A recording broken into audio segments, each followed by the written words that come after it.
Hello दोस्तों, मैं हूँ रिमिता।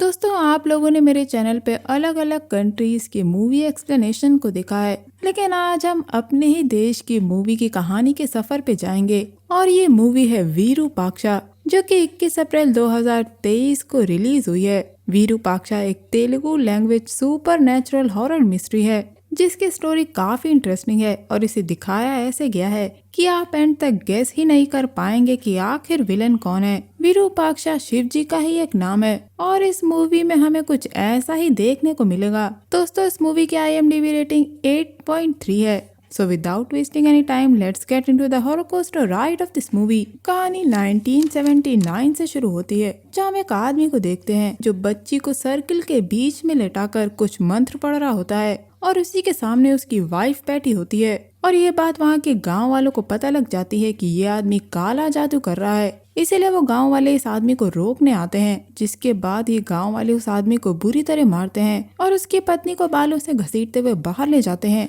गांव वालों के हिसाब से उनके गांव में जो भी बुरी घटनाएं हो रही हैं, वो इसी आदमी की वजह से हो रही थी। इसीलिए गांव वाले इन दोनों पति पत्नी को एक पेड़ से बांधकर उन्हें जला के मार डालते हैं। और इसी भीड़ में इस औरत का बच्चा था। लेकिन दोस्तों, औरत मरने से पहले ये श्राप दे जाती है कि आने वाले पुष्कर में सारा गांव शमशान में बदल जाएगा। जिसके बाद इन दोनों की मौत हो जाती है। इन दोनों पति पत्नी के मरने के बाद ये गांव वाले उनके लड़के को रखना नहीं चाहते थे और वो भी आगे जाके इनके लिए परेशानी बन जाएगा। इसीलिए ये गांव वाले उसे एक अनाथ आश्रम में छोड़ आते हैं। अब कहानी 1991 में आती है, जहाँ एक रात खेत में एक आदमी जा रहा होता है और वो ऊपर ट्री हाउस में जाके सो जाता है।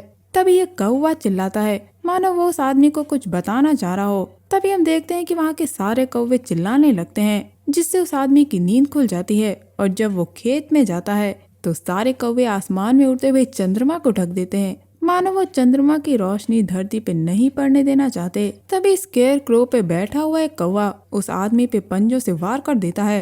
तभी हम देखते हैं कि उस आदमी पे किसी का काबू हो जाता है और वो चलते हुए चला जाता है। यहाँ से हम सुबह के सीन पे आते हैं, जहाँ उस आदमी का लालटेन गिरा मिलता है और यहाँ एंट्री होती है हमारे हीरो की, जो की है सूर्या। उसके साथ उसका दोस्त और उसकी माँ, जिनका नाम है अनसुईया अम्मा, वो उस गांव में आते हैं। अनसुईया अपनी बहन के पास रहने आई थी। तभी ये उड़ता हुआ कौवा इनकी कार से टकरा के मर जाता है और हम देखते हैं कि आसमान में कौवों का झुंड उड़ रहा था। लेकिन सूर्या इस पे ज्यादा ध्यान नहीं देता और ये लोग गाँव की तरफ निकल जाते हैं। गांव के अंदर हम देवी जी को देखते हैं, जिनकी पूजा एक पुजारी कर रहा था। और आने वाले पुष्कर में इस गांव में मेला लगने वाला था। अब पुजारी वेद को पढ़कर उस मेले का सही समय बताता है और उस गांव के सरपंच हरीश चंद्रा से सारी तैयारी करवाने के लिए कहता है। अब यहाँ हम एक और आदमी को देखते हैं, जिसका नाम है अभी राजू, जो उस गाँव का एक पावरफुल आदमी है। और वो मेले की सारी तैयारी सिद्धिया से करने के लिए कहता है, लेकिन सिद्धिया वहाँ नहीं था, इसीलिए वो उसके लड़के को ये बात बताने के लिए कहता है। दोस्तों, सूर्या और उसकी फैमिली इस गांव में 15 दिन के लिए रहने आए थे, क्योंकि उसकी माँ को अपनी प्रॉपर्टी इस गांव को देनी थी। यहाँ पे हम पार्वती नाम की एक औरत को देखते हैं, जो कि अनसुईया की बहन की बेटी है। दोस्तों, पार्वती को एक कान से सुनने में दिक्कत रहती है और सूर्या की फैमिली पार्वती की फैमिली से मिलती है। जिसके बाद हम देखते हैं कि उसी रात के अंधेरे में कोई एक मुर्गा चुरा के भाग रहा होता है और सूर्या भी उसका पीछा करता है। लेकिन वो एक लड़की थी और उसने उस मुर्गे को इसीलिए चुराया था क्योंकि कल की लड़ाई में वो इस मुर्गे को मार देंगे और वो उसे बचाना चाहती थी। जिसके बाद वो सूर्या का हाथ छुड़ा के वहाँ से चली जाती है। अगले दिन हम सूर्या को सरपंच के घर पर देखते हैं, जहाँ सूर्या की मुलाकात नंदिनी से होती है और नंदिनी वही लड़की थी जो कल रात सूर्या को मिली थी। जिसके बाद हम एक डॉक्टर को देखते हैं। दरअसल नंदिनी को दौरे पड़ने की बीमारी थी और उसे वक्त वक्त पे इंजेक्शन लेने पड़ते थे। इसके बाद हम सुधा और कुमार को देखते हैं, जो कि एक दूसरे से प्यार करते हैं और नंदिनी ने मिलवाना चाहती है, लेकिन सुधा के पिता उसकी शादी किसी और से करवाना चाहते हैं। तभी वहाँ सूर्या आ जाता है और सुधा और कुमार को पकड़ लेता है। तभी सुधा के पिता और वो लड़का वहाँ से जा रहे होते हैं और वो कुमार और सुधा को देख लेते हैं। लेकिन सूर्या उनकी मदद करता है और कहता है कि वो ये कह देगा कि कुमार उसका रिलेटिव है और कुमार जब चाहे सुधा से मिलने आ सकता है। लेकिन सुधा को नंदिनी को अपने साथ लाना होगा और सुधा मान जाती है। सूर्या को नंदिनी से प्यार हो गया था और नंदिनी भी उसे पसंद करने लगी थी। और हम देखते हैं कि सूर्या की माँ अपना घर पार्वती के नाम पे कर देती हैं। ये देखकर नंदिनी इमोशनल हो जाती है और वहाँ से जाने लगती है। तब पार्वती नंदिनी से कहती है कि सूर्य तुम्हें घर छोड़ देगा। रास्ते में सूर्य अपने मन की बात नंदिनी को बताता है कि वो उसे पसंद करता है, लेकिन नंदिनी इमोशनल थी और वो सूर्य को बताती है कि उसकी माँ को देखकर उसे अपनी माँ की याद आती है। सूर्य नंदिनी से कहता है कि उसे माँ का प्यार मिल सकता है, वो उससे शादी कर ले, और वो ये कहता है कि वो उसके जवाब का इंतजार करेगा। जिसके बाद हम जंगल का एक सीन देखते हैं जहाँ पे सिद्धिया पड़ा था और उसके चेहरे पे कई छाले निकल आए थे और मेले का दिन आ जाता है। वहाँ पुष्कर मनाया जा रहा था। तभी हम वहाँ सिद्धा को आता देखते हैं, जो सीधे चलते हुए देवी माँ के मंदिर के अंदर जा रहा था और उसे देख के सभी गांव वाले हैरान थे। देवी माँ के मंदिर के अंदर पैर रखते ही उसे खून की उल्टियाँ होने लगती हैं और उसकी वहीं मौत हो जाती है। ये देखकर वहाँ के पुजारी किसी को भी अंदर जाने से मना कर देते हैं। मंदिर के इतिहास में ऐसा पहली बार हुआ था कि गर्भगृह में किसी की मौत हुई हो। जिसके बाद वहाँ का पुजारी वहाँ का वेद मंगवाते हैं। दोस्तों, दरअसल जब इस गांव में देवी माँ की मूर्ति की स्थापना की गई थी, उसी समय इस वेद में नियम लिखे गए थे और जब भी उस गांव में कोई भी समस्या होती है, उस वेद में उसका हल लिखा होता है। यहाँ पुजारी बताते हैं कि बहुत बड़ी विपत्ति आई है और इसका हल यही है कि 8 दिशाओं में मोहर लगा के गाँव को हर तरफ से बंद करना होगा, क्योंकि देवी मोदू मांबा 8 देवियों में से एक है। इसीलिए 8 दिन और 8 रातों तक मंदिर और गांव बंद रहेगा। ना कोई बाहर जा सकता है और ना कोई अंदर आ सकता है। और मंदिर के गर्भगृह के बंद होने से पहले भगवान की सारी मूर्तियां, तस्वीर और तावीज मंदिर में होने चाहिए और मंदिर पे सर्व ताले लगे होंगे और 8 दिन तक भगवान गाँव वालों के साथ नहीं होंगे। और इसीलिए उन बुरी शक्तियों को रोकने के लिए इन्हें अष्ट दुर्गा वंदना करनी होगी। पुजारी यहाँ ये भी कहते हैं कि जो भी लोग बाहर से उस गाँव में आए हैं वो जा सकते हैं, क्योंकि वो उस गांव के नहीं है। और अगर इस कार्य को करने में इनसे कोई भी गलती हुई तो रुद्र वनम पे देवी का आशीर्वाद नहीं रह जाएगा। और आज शाम 6:08 पे मंदिर के द्वार बंद कर दिए जाएंगे। हम देखते हैं कि अभी राजू अपने परिवार को लेके उस गांव से निकलना चाहता था, लेकिन गांव वाले उसे रोक देते हैं, क्योंकि वो गांव के नियमों को तोड़ नहीं सकता, नहीं तो वो सब मुसीबत में आ जाएंगे। और अभी राजू वापस चला जाता है। उधर मंदिर में हम देखते हैं कि मंदिर को साफ करके देवी जी की मूर्ति को धोया जाता है और गांव वाले अपने पहने हुए कपड़ों को आग में डाल देते हैं, क्योंकि वो शुद्ध नहीं रह गए थे। इधर सूर्य अपनी माँ को लेकर वापस जाने की तैयारी करता है और तभी नंदिनी अपना जवाब देने के लिए सूर्य के पास जा रही होती है। जब उसे दौरे पड़ने लगते हैं, तभी उसका पिता हरिश्चंद्र आके उस डॉक्टर को बुलाने के लिए कहता है। इधर सूर्य गांव से बाहर निकल जाता है। हम देखते हैं कि मंदिर को बंद करने की तैयारी चल रही थी और इधर नंदिनी के घर पे डॉक्टर इंजेक्शन लाने को कहता है, लेकिन बचे हुए सारे इंजेक्शन टूट गए थे। इसीलिए वो गांव के बाहर अपने आदमी से कह के इंजेक्शन मंगवाता है। रास्ते में सूर्या को वही आदमी मिलता है जो नंदिनी के लिए इंजेक्शन लेके जा रहा था और वो घायल हो गया था। इसीलिए अब सूर्या उन इंजेक्शन को नंदिनी के पास लेके जाता है। इधर सूर्या गाँव के पास आ गया था और गाँव में चारों तरफ से रेखा खींची जा रही थी। सूर्या को देखने के बाद भी पुजारी दूसरे पुजारियों से ना रुकने के लिए कहते हैं और सूर्या रेखा खींचे जाने से पहले ही गांव में एंटर कर जाता है, जिससे नंदिनी की जान बच जाती है और गांव हर दिशा से बंद था। और इसी घनी रात में हम सुधा को देखते हैं, जो गांव छोड़ के भागने की तैयारी में थी। जो लोग गांव के गेट पे पहरा दे रहे थे, सुधा उनका ध्यान हटाकर किसी तरह रेखा को पार करके निकल जाती है और स्टेशन पे कुमार उसका वेट कर रहा था। ये दोनों भागने वाले थे। नंदिनी को देवी माँ के प्रकोप का डर था, क्योंकि वो रेखा पार करके आई थी, लेकिन कुमार उसे ना डरने के लिए कहता है। और तभी हम देखते हैं कि ट्रेन कुमार को कुचलते हुए आगे निकल जाती है और कुमार की वहीं मौत हो जाती है। जिसके बाद हम सुधा को भी किसी के वश में देखते हैं और वो बेसुध होके गांव की तरफ जाती है और रेखा को पार करके वापस गांव में आ जाती है। जंगल में चलते चलते उसे एक मधुमक्खी का छत्ता मिलता है और वो अपना मुंह उस मधुमक्खी के छत्ते में डाल देती है, जिसकी वजह से सुधा की वही मौत हो जाती है। सुबह गांव में हम पार्वती और सूर्या को देखते हैं, जिसके कान के इलाज के लिए सूर्य उसे शहर जाने के लिए कहता है। तभी वहाँ नंदिनी आ जाती है और पार्वती वहाँ से चली जाती है। यहाँ नंदिनी कहती है कि प्यार के साथ रहना कैसा होता है उसे नहीं पता, क्योंकि उसकी माँ बचपन में ही गुजर गई थी। और वो अपनी माँ का लॉकेट सूर्या को पहनाती है और कहती है कि अगर ये तुम्हारे साथ है तो मैं तुम्हारे साथ रहूंगी। उसी रात हम देखते हैं कि पार्वती अपने बेटे को कहानी सुना रही होती है, जब उसे जंगल से कुछ आवाज सुनाई पड़ती है और वो था सूरी, जो पार्वती के सामने ही अपना गला काट के खुद को मार डालता है। ये देखकर पार्वती जोर से चिल्लाती है और सारे गांव वाले वहाँ इकट्ठा हो जाते हैं। पार्वती ये देखकर शौक में थी। गांव वाले कहते हैं कि क्योंकि सूरी पे कर्जा था इसीलिए उसने खुद को मार डाला। अगली सुबह पार्वती को देख के भी यही लग रहा था कि वो भी किसी के वश में है। वो अपने घर के अंदर जाके एक कील उठाती है और उसे अपने कान में मार लेती है, जिस वजह से उसकी मौत हो जाती है। पार्वती की मौत से सूर्या बिल्कुल टूट जाता है क्योंकि वो अपने बहन के काफी करीब था।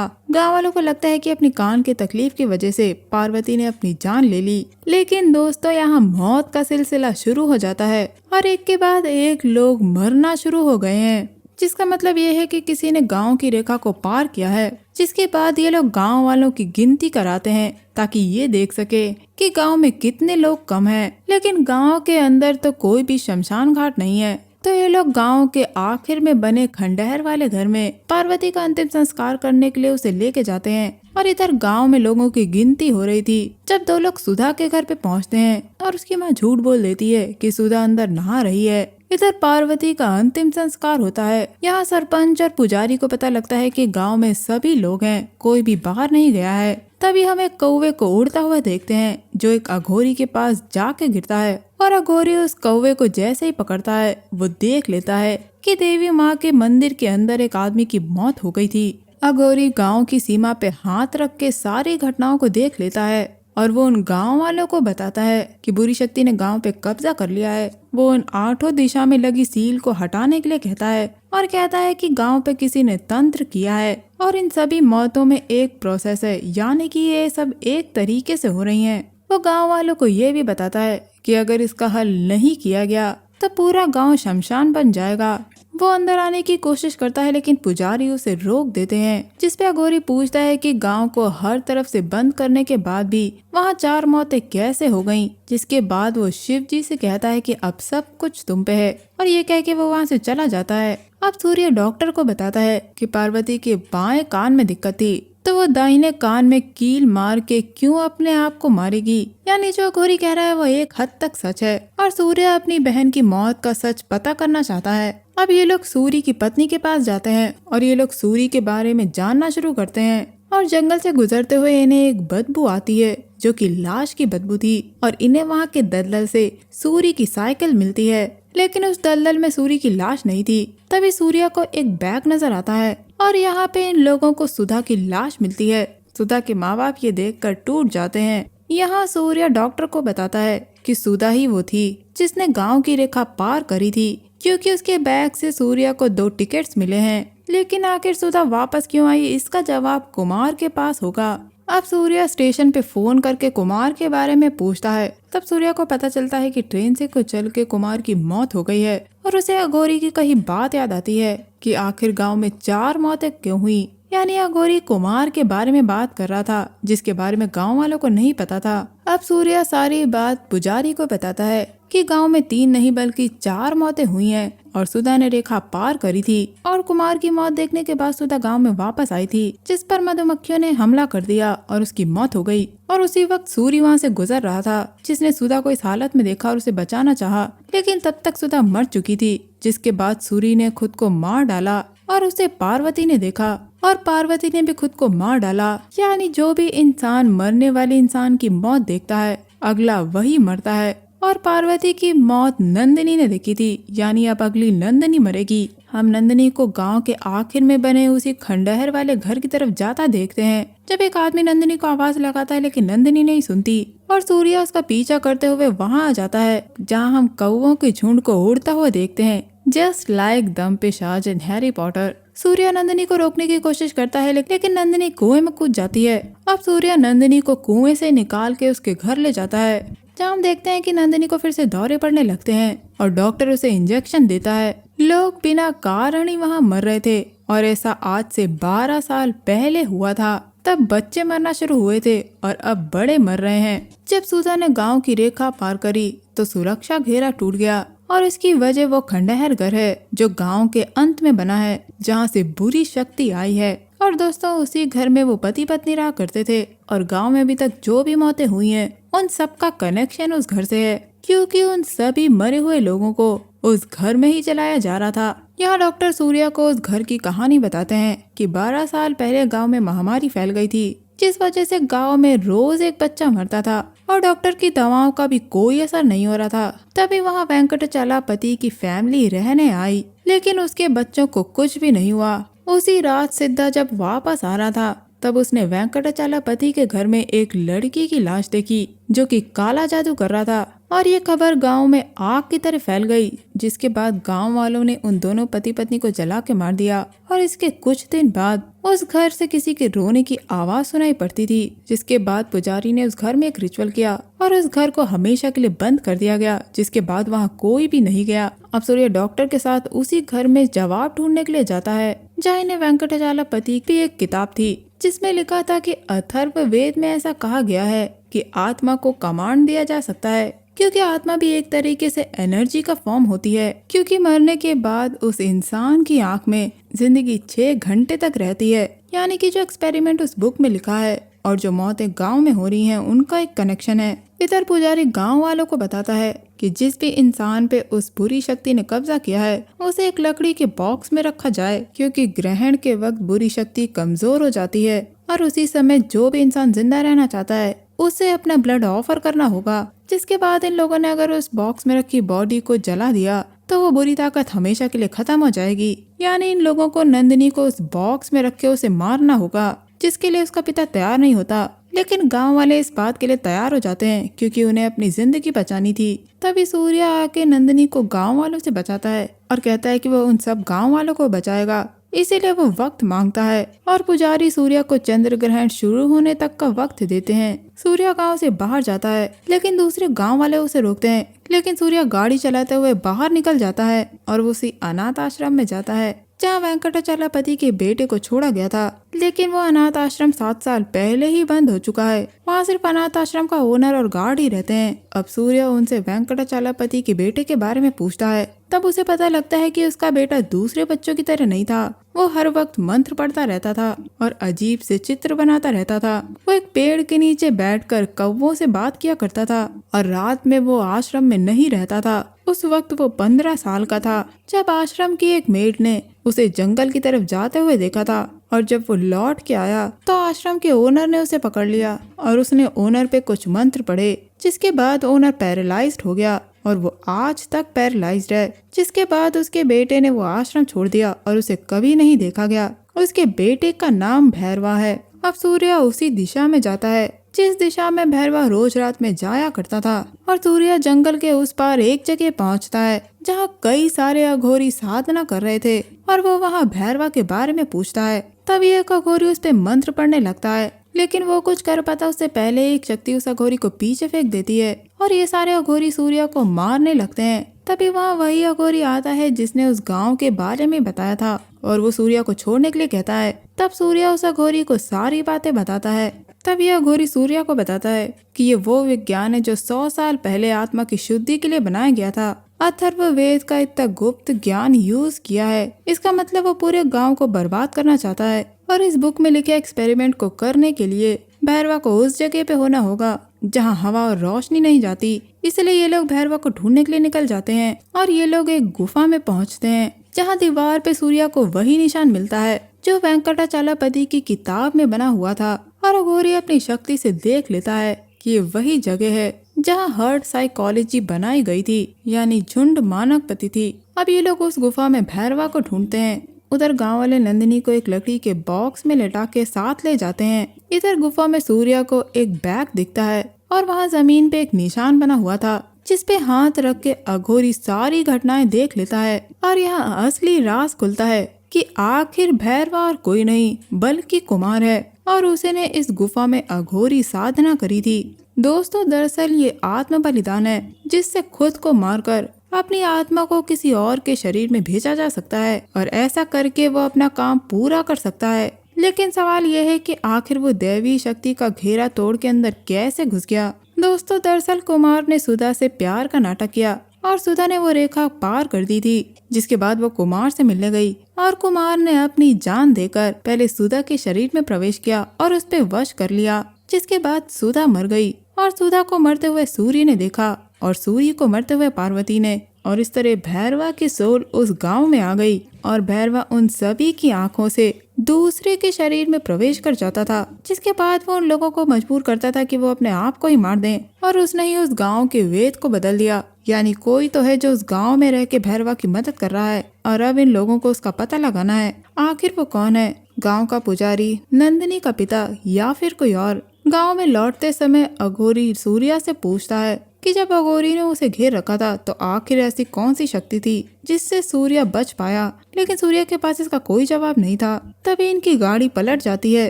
इधर गांव में ये लोग नंदिनी को जलाने की तैयारी कर रहे थे, जिसके बाद एक एक करके ये लोग अपना खून ऑफर करते हैं। ग्रहण शुरू हो चुका था और अब सूर्या लोगों को मंदिर खोलना था, क्योंकि देवी के आशीर्वाद की जरूरत उस गांव को है। तभी दूसरे गांव के लोग अघोरी और सूर्या को मारने के लिए उनकी तरफ बढ़ते हैं। सूर्या खुद वहीं रहकर अघोरी को गांव के अंदर जाके मंदिर खोलने के लिए कहता है। सूर्या उन गांव वालों को सच बताने की कोशिश करता है, लेकिन गांव वाले उसकी एक नहीं सुनते। अघोरी गांव के अंदर जाके मंदिर खोल देता है और वहाँ का घंटा बजाता है, जिससे सूर्या को पता चल जाता है कि मंदिर खुल चुका है और वो भागता हुआ सीधे गांव के अंदर आ जाता है। अब सूर्या पुजारी को सारी बात बताता है कि गांव के वेद बदल दिया गया है और वो देखता है कि सारे ही गांव वाले पजेस हो चुके हैं। सूर्या उस खींचे गए घेरे के अंदर जाने की कोशिश करता है, लेकिन अघोरी उसे रोक देता है, क्योंकि अंदर जाने पे वो राख बन जाएगा और ये तंत्र अघोरी की शक्ति के पार है। अघोरी कहता है कि वो भैरवा को हरा नहीं सकता, लेकिन उसे कुछ समय के लिए रोक सकता है। तब तक सूर्या को वो इंसान ढूंढना होगा जो भैरवा की मदद कर रहा है। अब सूर्या देखता है कि वहाँ सारे ही गांव वाले थे सिवाय नंदिनी के पिता को छोड़कर, इसीलिए वो नंदिनी के घर जाता है और इधर ग्रहण पूरा लग चुका था। अघोरी किसी तरह भैरवा को रोकता है। इधर नंदिनी के घर पे अंडरग्राउंड एक रूम सूर्या को मिलता है, जहाँ उसे वेंकटाचलपति की फैमिली फोटो मिलती है और यहाँ सारा राज खुलता है। उधर भैरवा नंदिनी के शरीर पे कब्जा करके बाहर आ जाता है और अघोरी उसे किसी तरह रोकता है। नंदिनी का शरीर आधा मुड़ जाता है, just like the nun. Surya को सारी सच्चाई पता लग गई थी कि आखिर भैरवा का साथ कौन दे रहा है, इसीलिए वो वापस नंदिनी के पास आता है। अब वहाँ एक पेड़ में आग लग जाती है और भैरवा उन सारे गाँव वालों को एक एक करके उस आग की तरफ भेजने लगता है। सूर्या यहाँ नंदिनी को रोकता है कि वो गलत कर रही है। दोस्तों, दरअसल जो भैरवा का साथ दे रहा था वो और कोई नहीं बल्कि उसकी बहन नंदिनी थी। जी हाँ, आपने सही सुना, नंदिनी ही भैरवा की बहन है। जब गांव वाले उस घर को बंद करने के लिए उस घर में गए थे तो वहाँ हरीश चंद्र को एक लड़की मिली थी और हरीश चंद्र ने उस लड़की को पीछे के दरवाजे से निकलवा दिया ताकि गांव वाले उसकी जान न ढीलें। और वो लड़की नंदिनी है। वेंकटाचलपति की बीवी पैरालाइज थी और डॉक्टर ने जवाब दे दिया था और उन्होंने अपनी पत्नी को सारी आयुर्वेदिक दवाएं दी, लेकिन जब उन दवाओं ने कोई असर नहीं किया तब उसके पिता को भरोसा था कि वेद उसकी बीवी को सही कर सकते हैं। इसीलिए उसके पिता ने सारी शक्तियों पर कंट्रोल करना सीखा, जिसमें वो एक्सपर्ट हो गए थे, जिसकी सारी शक्ति उन्होंने एक लॉकेट में ट्रांसफर कर दी और उसे अपनी बीवी को पहना दिया। और अपने एक्सपेरिमेंट को करने के लिए उन्होंने एक लड़की की लाश को एक हॉस्पिटल से लिया था और यही वो तंत्र विज्ञान का एक एक्सपेरिमेंट है जो कि अथर्ववेद में लिखा है। और अगर उस लाइफ को मरने से पहले किसी और की बॉडी में भेज दिया जाए तो मरा हुआ इंसान जिंदा हो सकता है। और यही उसके पिता करने की कोशिश कर रहे थे ताकि वो अपनी पत्नी को ठीक कर सकें, लेकिन गांव वालों को लगा कि वो काला जादू कर रहे हैं, इसीलिए गांव वालों ने उनको जला के मार दिया। जिसके बाद वो अपने घर में वापस गई, जहां उसकी मुलाकात उसके भाई भैरवा से हो गई और इन दोनों ने साथ मिलकर ये प्लान बनाया कि वो इन गाँव वालों से बदला लेंगे। और भैरवा ने नंदिनी को सारी तांत्रिक विद्याएं सिखाई और वो नंदिनी ही थी जिसने गांव के वेद को बदल के अपनी बुक वहां रख दी थी। तब सूर्या नंदिनी से कहता है कि गांव वालों को मारने से पहले तुम्हें मुझे मारना होगा, लेकिन वो उसे मार नहीं सकती थी क्योंकि वो उसे पसंद करती थी। तब भैरवा की आत्मा नंदिनी से निकल के सूर्या पे अटैक करने की कोशिश करती है, लेकिन उस लॉकेट की वजह से वो उस पे अटैक नहीं कर पाता जो नंदिनी ने सूर्या को दिया था। और इसी लॉकेट की वजह से अघोरी भी उस पे वार नहीं कर पाए थे। अब नंदिनी उन गाँव वालों को एक एक करके उस आग में झोंक देती है और लगातार मंत्र पढ़ती जा रही थी। तब सूर्या चाकू से अपने आप पर वार कर लेता है। ये देखकर नंदिनी सूर्या को बचाने के लिए उस घेरे को पार करके उसके पास आती है। गांव वालों को बचाने के लिए नंदिनी के अंदर की नफरत को मरना होगा, ये कहकर वो सूर्या को गले लगा लेती है और सूर्या उसे चाकू मार देता है, क्योंकि अघोरी ने सूर्या को बताया था कि इस तंत्र की शुरुआत भी आत्म बलिदान है और इसका अंत भी यही है। मतलब नंदिनी का मरना तय था और हम देखते हैं कि उसके अंदर से भैरवा की आत्मा निकल जाती है, जिसके बाद गांव वाले अपने होश में आ जाते हैं और नंदिनी की वहीं मौत हो जाती है। अब सूर्या गांव वालों से कहता है कि अगर वो दोबारा इस तरह की गलती नहीं करना चाहते तो वेंकटाचलपति के घर को एक स्कूल में बदल दें और आने वाली जनरेशन को ये सारी बात बताएं ताकि वो बिना सोचे समझे कोई भी कदम ना उठाए। एंड सीन में हम वही लॉकेट सूर्या के पास देखते हैं जिसमें सभी वेदों की शक्ति थी और उसकी आंखें नीली चमकती हैं और बस ये मूवी यहीं एंड हो जाती है। तो दोस्तों ये था मेरा movie explanation Telugu supernatural horror mystery Virupaksha को लेकर। उम्मीद करती हूँ आपको ये वीडियो एक्सप्लेनेशन पसंद आया होगा। आपको ये वीडियो एक्सप्लेनेशन कैसा लगा मुझे कमेंट सेक्शन में जरूर बताइएगा। मैं मिलूंगी आपसे अगले वीडियो में, तब तक के लिए अपना बहुत ख्याल रखिए। Stay safe, keep hunting, lots of love.